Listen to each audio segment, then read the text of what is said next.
বাংলাদেশের সর্বশেষ গুরুত্বপূর্ণ আপডেট সংবাদে আপনাকে স্বাগত। শুরুতেই সংবাদ শিরোনাম, পরে বিস্তারিত।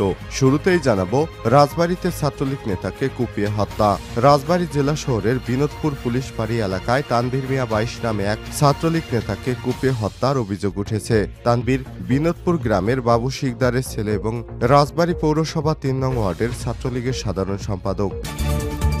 এরপর জানাবো, শুল্ক প্রত্যাহার হলেও এলসি করছেন না আমদানিকারকেরা। বাজারে চালের দামে ঊর্ধ্বগতির লাগাম টেনে ধরতে চাল আমদানির শুল্ক প্রত্যাহার করেছে সরকার। আমদানিকৃত চাল বাজারে ঢুকলেও বাজারে চালের মূল্য কমবে, এই হিসাবেই সরকার শুল্ক প্রত্যাহারের সিদ্ধান্ত নেয়। কিন্তু আমদানিকারকেরা চাল আমদানি করার ক্ষেত্রে আগ্রহ দেখাচ্ছে না।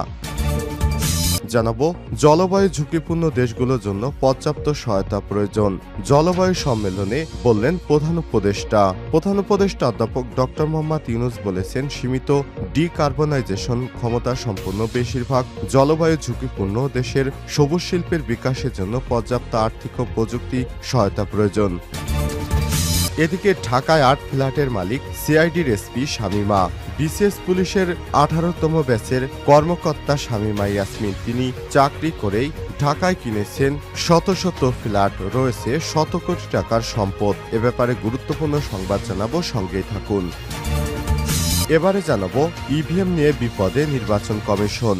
ইলেকট্রিক ভোটিং মেশিন ইভিএম নিয়ে বিপদে পড়েছে নির্বাচন কমিশন। 5 মাস ধরে ঝুলে আছে নির্বাচন ব্যবস্থায় তথ্য প্রযুক্তি প্রয়োগের লক্ষ্যে ইলেকট্রিক ভোটিং মেশিন ইভিএম ব্যবহার প্রকল্পের মেয়াদ বৃদ্ধির প্রস্তাব। এবং সর্বশেষ জানাবো, হিজবুল্লাহ রকেট ও ড্রোন হামলায় 2 ইসরায়েলি নিহত। উত্তর ও মধ্য ইসরায়েলে মঙ্গলবার কয়েক ডজন রকেট ও ড্রোন নিক্ষেপ করেছে লেবাননের সশস্ত্র গোষ্ঠী হিজবুল্লাহ যোদ্ধারা। এই হামলায় উত্তর উপকূলীয় শহর নাহারিয়ায় 2 ডজন ইসরায়েলি নাগরিক নিহত হয়েছে। মঙ্গলবার এক প্রতিবেদনে খবর দিয়েছে টাইমস অফ ইসরায়েল। প্রিয় দর্শক, এতক্ষণ শুনছিলেন সংবাদ শিরোনাম, এবারে বিস্তারিত। তবে তার আগে বন্ধুরা, অনুরোধ থাকবে এই সংবাদটিতে একটি লাইক দিন। এই চ্যানেলে আপনি নতুন হয়ে থাকলে আমাদের সংবাদটি দেখতে দেখতে চ্যানেলটি সাবস্ক্রাইব করে রাখুন। কমেন্ট করে বন্ধুরা আপনার মূল্যবান মতামত জানিয়ে দিন আপনি বিশ্বের কোন দেশ থেকে বা বাংলাদেশের কোন স্থান থেকে আমাদের সংবাদটি দেখছেন এবং শুনছেন। এবারে বিস্তারিত। রাজবাড়ীতে নিষিদ্ধ সংগঠন ছাত্রলীগের নেতাকে কুপিয়ে হত্যা। রাজবাড়ী জেলা শহরে বিনোদপুর পুলিশ ফাঁড়ির এলাকায় তানভীর মিয়া 22 নামে এক নিষিদ্ধ সংগঠন ছাত্রলীগ নেতাকে কুপিয়ে হত্যার অভিযোগ পাওয়া গেছে। তানভীর বিনোদপুর গ্রামের বাবু শিকদারের ছেলে এবং রাজবাড়ী পৌরসভার 3 নং ওয়ার্ড ছাত্রলীগের সাধারণ সম্পাদক। মঙ্গলবার 12 নভেম্বর রাত 9টার দিকে জেলা শহরের বিনোদপুর সর্বজনীন মন্দিরের পাশে তানভীর মিয়াকে কুপিয়ে হত্যা করা হয়। স্থানীয়রা কালবেলাকে জানায়, রাত 9টার দিকে জেলা শহরের বিনোদপুর পুলিশ ফাঁড়ি সংলগ্ন চৌরাস্তায় তানভীরের পেটে কুপিয়ে মারাত্মক আহত করা হয়। এতে তার পেটের আংশিক নাড়ি বের হয়ে আসে। স্থানীয়রা তাকে উদ্ধার করে রাজবাড়ী জেলা সদর হাসপাতালে নিয়ে যায়। তবে সেখানে প্রাথমিক চিকিৎসা দিয়ে তাকে ফরিদপুর মেডিকেল কলেজ হাসপাতালে পাঠানো হয়েছে। তবে মেডিকেলে নেয়ার পথেই তার মৃত্যু হয়। মৃত্যুর বিষয়টি নিশ্চিত করেন রাজবাড়ী জেলা ছাত্রলীগের সভাপতি মোহাম্মদ শাহিন শেখ। কালবেলা জানায়, রাতে রাজবাড়ী শহরের বিনোদপুর এলাকায় রাজবাড়ী পৌরসভা 3 নং ওয়ার্ড ছাত্রলীগের সাধারণ সম্পাদক তানভীর মিয়াকে এলোপাথারি কুপিয়ে হত্যা করা হয়। যারা নির্মমভাবে তানভীরকে হত্যা করেছে তাদের সকলের সর্বোচ্চ শাস্তির দাবি জানাচ্ছি। রাজবাড়ী সদর থানার ওসি মোহাম্মদ মাহমুদুর রহমান কালবেলাকে জানান, পূর্বশত্রুতার জের ধরে এই হত্যা হতে পারে বলে ধারণা করা হচ্ছে। ঘাতকদের গ্রেপ্তারের অভিযান অব্যাহত রয়েছে। রাজবাড়ীর অতিরিক্ত পুলিশ সুপার মোহাম্মদ শরীফাল রাজীব কালবেলাকে বলেছেন, রাত 10টার দিকে জানতে পেরেছি তানভীর শেখ 22 নামে এক যুবককে কুপিয়ে আহত করা হয়েছে। পরবর্তী ফরিদপুরে সে মারা গেছে বলে শোনা যাচ্ছে। মৃত্যুর বিষয়টি নিশ্চিত হওয়া যায়নি। এই ঘটনায় রহস্য উদ্ঘাটন নিয়ে পুলিশ ইতিমধ্যেই কাজ শুরু করেছে। একাধিক টিম মাঠে নেমেছে এটি নিয়ে আইনশৃঙ্খলা রক্ষাকারী বাহিনী যাতে কোনোভাবেই আইনশৃঙ্খলার অবনতি না ঘটে সেদিকে সতর্ক আছে পুলিশ। পরিবারের পক্ষ থেকে এখন পর্যন্ত থানায় কোনো লিখিত অভিযোগ দায়ের করা হয়নি। তিনি আরও জানান, ব্যক্তিগত শত্রুতার জেরে এই হত্যাকাণ্ডের ঘটনা ঘটেছে বলে প্রাথমিকভাবে জানা গেছে।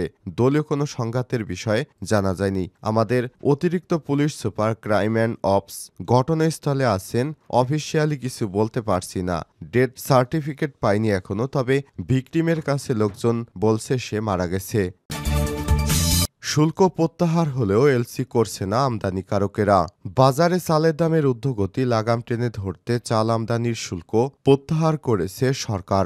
আমদানিকৃত চাল বাজারে ঢুকলেও বাজারে চালের মূল্য কমবে, সেই হিসাবেই সরকার শুল্ক প্রত্যাহারের সিদ্ধান্ত নিয়েছে। কিন্তু আমদানিকারকেরা চাল আমদানি করার ক্ষেত্রে আগ্রহ দেখাচ্ছে না। তারা বলছে, আমদানি শুল্ক প্রত্যাহার হলেও ডলারে বাড়তি দাম ও এলসির ক্ষেত্রে ব্যাংক সুবিধা সংকুচিত হয় চাল আমদানিতে নেতিবাচক প্রভাব পড়েছে। এতে আমদানি শুল্ক প্রত্যাহারের সুফল তারা নিতে পারছেন না। উপরন্তু আমন ধান কাটতে শুরু হয়, নতুন করে চাল বাজারে আসতে শুরু করেছে। কর্পোরেট হাউসগুলোতে মজুতদারদের জন্য আমন চাল সংগ্রহ করতে বেশি আগ্রহী ব্যবসায়ীরা জানান, দেশের আউশ আমন বড় ৩ মৌসুমে চালের মধ্যে আমনের চাল উন্নত মানের। আমনের চাল দীর্ঘদিন সংরক্ষণ করা যায়। দেশের কয়েকটি শীর্ষস্থানীয় কর্পোরেট হাউস চাল ব্যবসায় রয়েছে।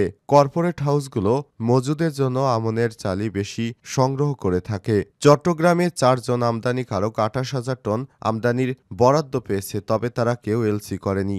এখন বাজারে আমনের নতুন চাল আসতে শুরু করায় বাজার পর্যবেক্ষণ করছেন তারা জানান, দেশীয় বাজারে চালের দাম ভারতের বাজারের প্রায় সমান রয়েছে। ভারত, পাকিস্তান, মিয়ানমার থেকে বাংলাদেশে চাল আমদানি হয়। ভারতে প্রতি টন চালের আমদানি মূল্য $৪১০, পাকিস্তানে প্রতি টন $৪৬০ এবং মিয়ানমারে প্রতি টন $৫২০। দাম কম হয় ভারত থেকে বেশি চাল আমদানি হচ্ছে। গত সোমবার থেকে ভারত থেকে আমদানি করা চাল ঢুকতে শুরু করেছে, তবে ভারতে আতপ চাল মিলছে না। শুধু সিদ্ধ চাল, সন্না, নাজিরশাইল ও কাটারি আমদানি হচ্ছে। সব চালের আমদানি খরচ বেশি পড়ছে। আমদানিকারক মোহাম্মদ হান্নান বলেন, ডলারের দাম ১২১ টাকা নেয় আমাদের কাছ থেকে, যার কারণে এলসি কম হচ্ছে। আমাদের দেশেও আমন কাটা শুরু হয়েছে। ভারতের বাজারে নতুন চাল আসায় দাম কমবে, তাই আমরা আমদানি বরাদ্দ যারা পেয়েছে তারা কিছুদিন অপেক্ষা করছে। অন্যদিকে আমদানিকারক মহিউদ্দিন আহমেদ বেলাল বলেন, চাল আমদানির বরাদ্দ পেয়েছি, তবে ডলারের দাম বেশি থাকা এলসি করিনি। আরও কিছুদিন বাজার পর্যবেক্ষণ করব। চট্টগ্রামের পাহাড়তলী পাইকারি বাজারে চাল ব্যবসায়ী এস.এম. নিজামুদ্দিন বলেছেন, আমনের নতুন চাল বাজারে এসেছে। আমদানি হলে সামনে দেশীয় বাজারে চালের দাম বস্তাপ্রতি ৫০ কেজিতে প্রায় ৩০০ থেকে ৪০০ টাকা কমে আসবে। জলবায়ু ঝুঁকিপূর্ণ দেশগুলোর জন্য পর্যাপ্ত সহায়তা প্রয়োজন, প্রধান উপদেষ্টা অধ্যাপক ডক্টর মোহাম্মদ ইউনূস বলেছেন, সীমিত ডিকার্বনাইজেশন ক্ষমতাসম্পন্ন বেশিরভাগ জলবায়ু ঝুঁকিপূর্ণ দেশের সবুজ শিল্প বিকাশের জন্য পর্যাপ্ত আর্থিক ও প্রযুক্তিগত সহায়তা প্রয়োজন। তিনি আরও বলেছেন, বাংলাদেশ সমৃদ্ধতা বৃদ্ধি, প্রযুক্তি হস্তান্তর ও রেয়াতি, ডিকার্বনাইজেশন ফাইন্যান্সের ক্ষেত্রে আন্তর্জাতিক সহযোগিতাকে কাজে লাগিয়ে ক্লাইমেট ক্লাবের সাথে কাজ করতে ইচ্ছুক। এখানে পর্যাপ্ত একটি বার্তায় বলা হয়েছে, প্রধান উপদেষ্টার আজারবাইজানের রাজধানী বাকুতে COP29 সম্মেলনে জার্মানি ও চিলির আয়োজিত উচ্চ পর্যায়ের জলবায়ু ক্লাব নেতাদের সভায় বক্তব্য রাখছিলেন প্রধান উপদেষ্টা। অধ্যাপক ডক্টর ইউনূস বলেন, গ্রিনহাউস গ্যাস নির্গমন আরও বেশি দ্রুত, টেকসই হ্রাস এবং ২০৩০ সালের মধ্যে বৈশ্বিক গ্রিনহাউস গ্যাস নির্গমন ৪৩% কমাতে এবং ২০৫০ সালের মধ্যে তা শূন্য নেটে পৌঁছানোর জন্য উষ্ণতা 1.5 ডিগ্রি সেলসিয়াস সীমাবদ্ধতা করতে ব্যাপক আন্তর্জাতিক পদক্ষেপ প্রয়োজন। তিনি বিশেষ করে উদীয়মান বাজার ও উন্নয়নশীল অর্থনীতির দেশগুলোকে প্রমাণিত কম নির্গমন প্রযুক্তি প্রদর্শন ও স্থাপন করার আহ্বান জানান। ঢাকায় ৮ ফ্ল্যাটের মালিক CID SP Shamima. BCS police ক্যাডারের ১৮তম ব্যাচের কর্মকর্তা শামীমা ইয়াসমিন নিয়মিত পদোন্নতি। ওই ব্যাচে প্রায় সবাই এখন অতিরিক্ত ডিআইজি বা ডিআইজি পদে কর্মরত রয়েছেন, তবে শামীমা ইয়াসমিন রয়েছে পুলিশ সুপার এসপি পদেই। পুলিশের অপরাধ তদন্ত বিভাগ সিআইডির কেমিক্যাল ল্যাবের বিশেষ সুপার তিনি। অনেক বছর একই পদে থাকলেও বিপুল বিত্তবৈভবের মালিক হয়েছেন তিনি। রাজধানীর সিদ্ধির নগরী থেকে শুরু করে অভিজাত গুলশান পর্যন্ত অন্তত 10টি ফ্ল্যাট কিনেছেন নামে বেনামে।